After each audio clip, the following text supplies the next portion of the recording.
В Латвії зараз на цей момент оштрафували 2 агресивних, як пишуть, учасників виборів так званого російського президента або так званих виборів. Державна поліція Латвії наклала адміністративні штрафи на 2 громадян Росії, які агресивно поводилися біля російського посольства перед голосуванням на так званих російських виборах. Це було вранці, незадовго до 9:00 кілька людей зібралися біля посольства Росії в Ризі з наміром брати участь у так званому голосуванні на виборах.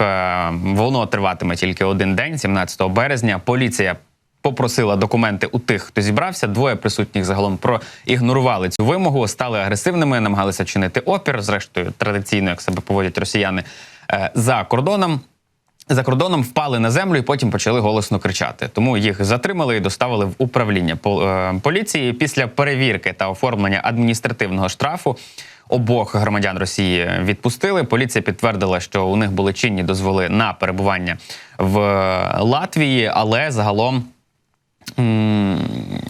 поліції Латвії, точніше, заявили, що перевірятимуть абсолютно усіх громадян, які приходитимуть віддавати свій голос за так званого російського президента. І це, до речі, стосовно росіян за кордоном не останні новини, тому що починаючи від суботи, тобто від сьогоднішнього дня, від 16 березня, в Фінляндії більше не можна їздити. Якщо ми перенесемося вже в інші країни, по обмеженнях, які діють для росіян, то в Фінляндії вже не можна їздити на автомобілях, зареєстрованих на Росії, при цьому не маючи при собі спеціального дозволу. Про це заявила фінська митна служба. Автомобіль із російськими номерами у Фінляндії відтепер може бути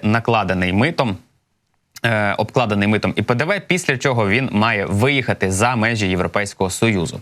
У деяких випадках керування авто із зареєстрованим в Росії номерами дозволять, це, наприклад, для студентів денної форми навчання, людей, які працюють за строковим трудовим договором, або громадян ЄС чи Європейської економічної зони, які постійно проживають у Російській Федерації. Але вони при цьому мають довести, що легально везли автомобіль у Фінляндію до набуття чинності цією забороною. Зараз наразі всі країни Балтії заборонили в'їзд авто із номерами Росії. Також ці заборони ввели Польща, Фінляндія, Норвегія і Болгарія. Цього тижня в Литві, до речі, я нагадаю, вже конфіскували перше авто, яке порушило цю заборону, але росіяни продовжують користуватися транзитним калінінградським поїздом для того, щоб потрапити до Євросоюзу через Литву.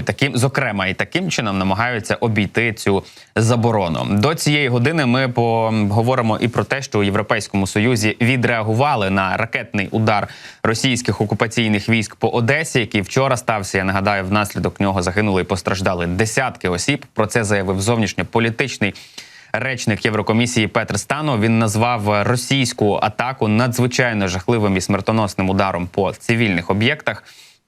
Як каже, це ще одне свідчення варварської природи путінської агресії. Усі винні будуть притягнуті до відповідальності.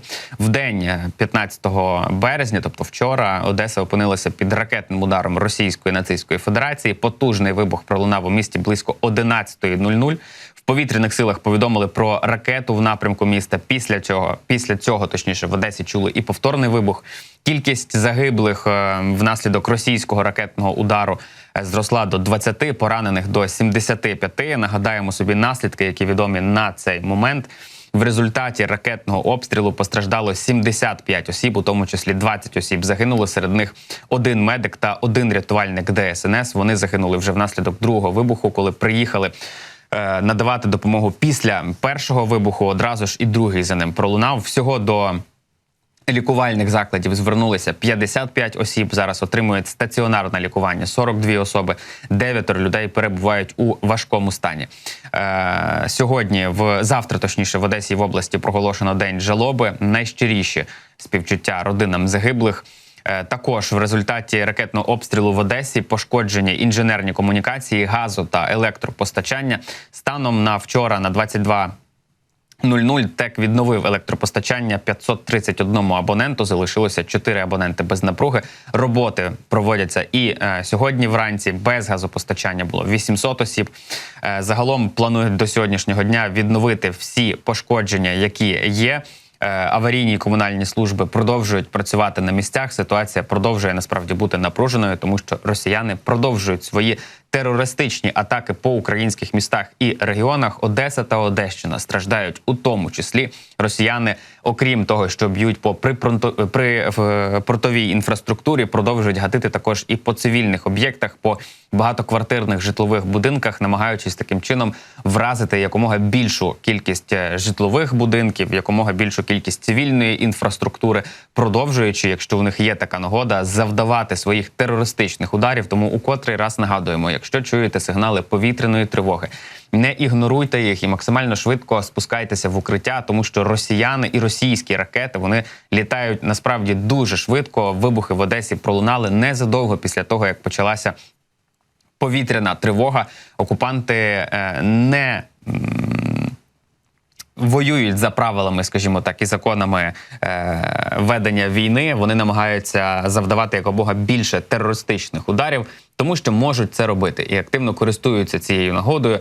Тому наше із вами головне завдання – берегти свої життя, життя оточуючих, життя своїх рідних, близьких, вказувати людям на тим, які не ховаються від... точніше, не спускаються в укриття чи намагаються не ховатися від сигналів повітряної тривоги. Це треба робити, і людям потрібно постійно нагадувати про це, тому що наслідки ми бачимо. Два вибухи, і маємо десятки загиблих, маємо десятки поранених.